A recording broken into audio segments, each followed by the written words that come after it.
네, 안녕하세요. 로즈입니다. 오늘은 일본 바둑 이야기를 좀 짤막하게 하는 그런 시간을 가져보도록 하겠습니다. 요즘 이야마 유타가 농심배 4연승의 기록을 했어요. 농심배가 나오는 이후부터 일본이 4연승을 기록한 건 이번이 처음인 걸로 알려져 있고요.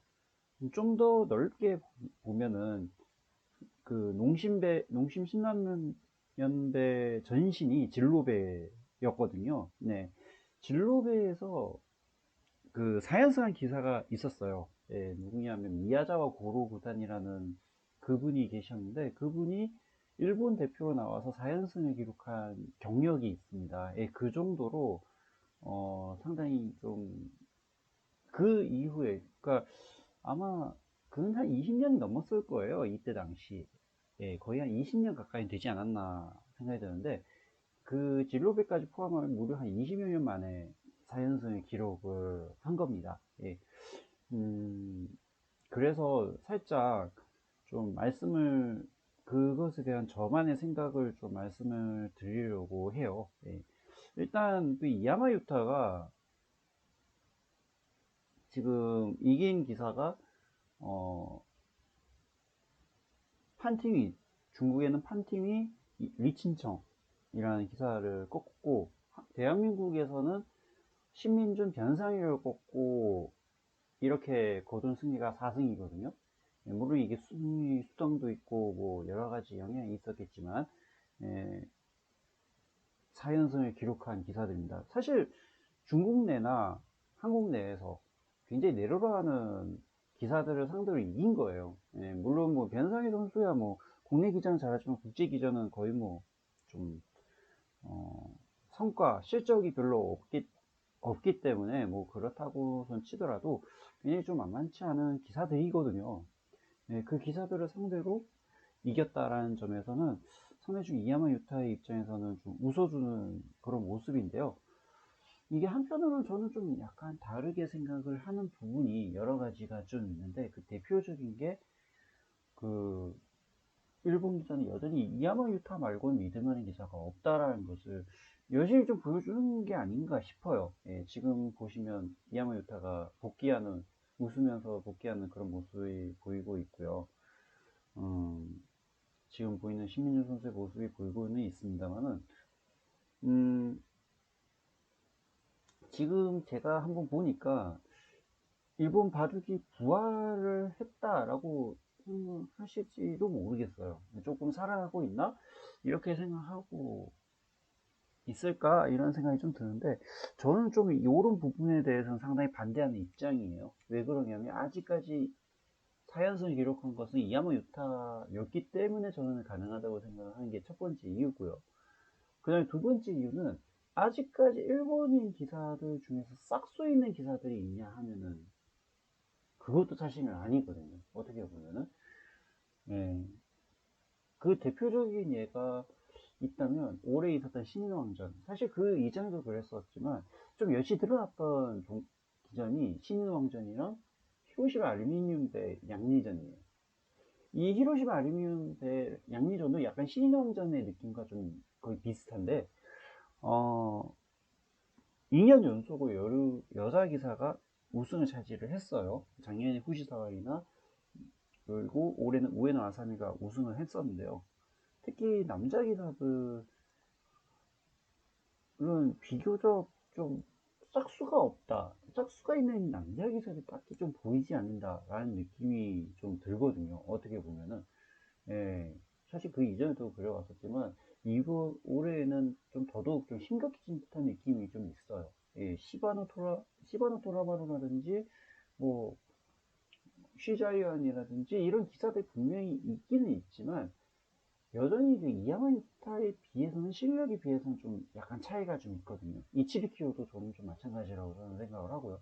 여전히 1인자와 2인자의 격차가 좀 크다라는 측면에서 봤을 때는 아직까지는 일본 바둑이 부활했다라고 보기에는 좀 상당히 어려운 점이 있지 않나, 이렇게 판단을 좀 해보고요. 그 판단을 일단 좀 해보거든요. 일단 제 개인적인 견해로는. 아직까지 여자 기사들은 아직 좀 새로운 얼굴들이 좀 제법 많이 발굴이 되고 있고 하기 때문에 좀 일본에서는 분명히 기대하는 부분이 굉장히 좀 많다라고 판단이 되는데요. 그러나 아직까지 남자 기사들은 좀 싹수 있는 기사들이 좀 보이지는 않는 것 같아요. 제 개인적인 견해로는. 예, 그렇기 때문에 앞으로 일본 바둑에서 좀 부활을 좀 하려면 지금이 지금이 농심배만으로는 그 만족을 해서는 안 되지 않느냐 이렇게 보여요. 왜냐하면은 제가 몇 년 전이었던가 제가 글에서 썼던 적이 있었던 걸로 기억이 나는데 그때도 이야마 유타가 LG배 대회에서 결승에 진출을 했어요. 네. 순수 일본인에선 그때 당시 20년 만에 요다노 우이모토 구단이 그 삼성화재배 제1회 삼성화재배 결승에 진출해서 우승한 이후에는 거의 한 20년 만에 결승에 진출한 거거든요. 그때도 제가 글을 썼던 것이 있었는데 그것 가지고 만족을 해서는 안 된다고 이게 반짝고 끝내서는 안 된다라고 제가 글을 적었던 적이 있었습니다. 물론 준우승을 했을 때도 이게 반짝이었고요. 그 이후에도 일본이 그 세계대회 결승에서 보기는 그때 이후부터 여전히 힘들게 진행이 되고 있는데 과연 일본 바둑이 살아나려면 특히 남자 기사들의 좀 각성이 좀 필요하지 않나. 예, 그리고 좀 싹수 있는 기사들이 좀 많이 나와줘야 된다라고 보이거든요. 제 개인적인 생각은. 여전히 이하마 유타, 언제까지 이하마 유타만 찾고 있을 거냐는 거죠. 우리나라도 사실은 좀 그래요. 우리나라도 좀 그렇긴 한데, 일본이 더 심각하거든요. 어떻게 보면은. 심각하다고 저는 생각을 하거든요. 네, 그렇기 때문에 그러한 측면에서 본다면, 이하마 유타 말고도 받쳐주는 기사들이 좀 제법 많아야 되고, 좀 싹수 있는 기사들도 신의 기사들도 좀 있어줘야 된다고 저는 보여요. 네, 그런데 과연 일본 내에서 싹수 있는 기사들이 과연 젊은 기사들 앞으로 일본 대회에서 일본 바둑계에서 기대할 수 있는 새내기 기사들이 과연 몇이나 될까? 네, 이런 점에서 본다면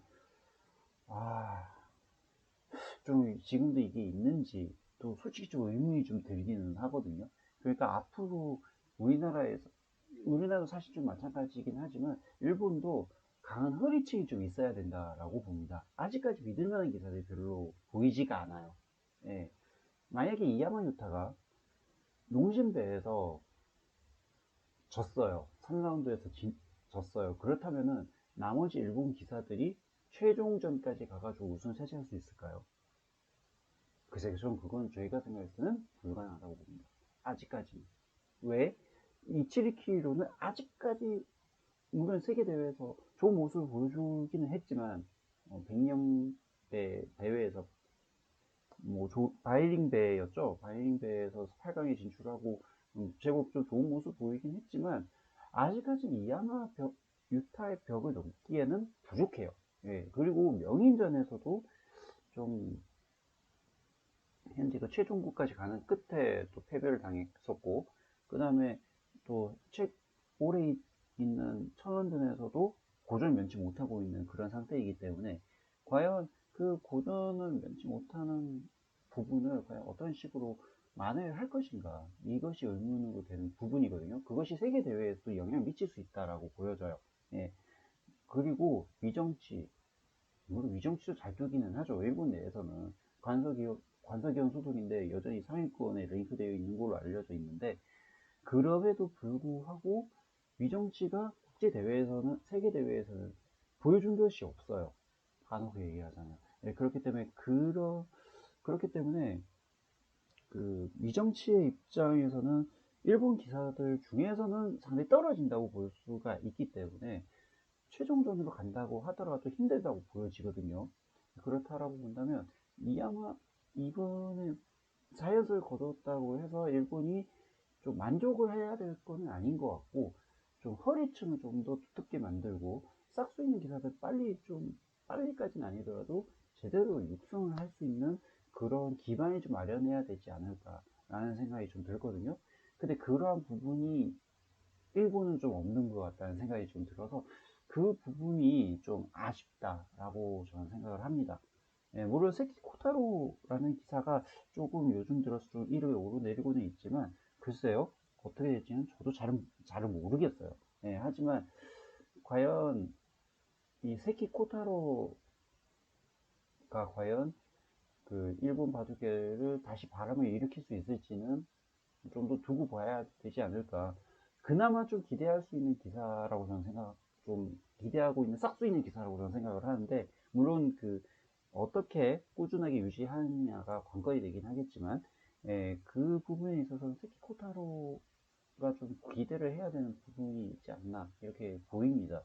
그런데 아직까지는 일본이 좀 세계대회에서 부활을 했다라고 보기엔 좀 무리가 있다라는 거죠. 언제까지 이야마 유타를 붙들고 있을 수는 없으니까 빨리 2인자와 1인자의 실력 차이를 좀 좁힐 필요가 있다라고 보여집니다. 예. 그리고 싹수 있는 일본의 젊은 남자 기사들을 빨리 좀 육성을 할 필요가 있겠고요. 여기 두 번째가 좀 있는데, LG배에서도 제가 옛날에 좀 언급해 드렸던 부분이기도 해요. 글을 썼을 때 한번 보시면 알 것 같아요. 예, 그래서 이런 젊은 기사들의 등장, 싹수 있는 젊은 기사들의 등장, 그리고 그 1인자, 2인자의 격차를 좀 줄이고, 이런 부분을 해놓지 않으면, 지금 신라면배에서 그 이하마 유타가 4연승을 거두긴 했지만, 그 다음 신라면 대회에서도 이하마 유타가 또 4연승을 거두리라는 보장을 할 수가 없거든요. 예, 그렇기 때문에 그러한 부분에 있어서는 글쎄요, 좀 앞으로 일본 바둑에 있어서도 좀 과제인데, 좀 일본 바둑이 세계대회에서 균형을 맞추려면은 이야마 유타 말고도 좀 받쳐주는 기사들이 좀 빨리 만들어줘야 되지 않을까. 예, 저는 이런 생각이 좀 듭니다. 예, 자, 좀 다음에도 좀 일본 바둑 이야기를 한번 제 남도의 견해의 입장에서 한번 이야기를 한번 해보도록 할게요. 그렇다면 저는 좀 다음에 어, 뵙도록 하겠고요. 예, 다음 시간에 또 뵙도록 하고, 또 만약에 재밌는 바둑 이야기가 있으면 제 남도의 견해를 올려서 영상으로 올려드리도록 하겠습니다. 그렇다면 저는 다음 시간에 뵙도록 할게요.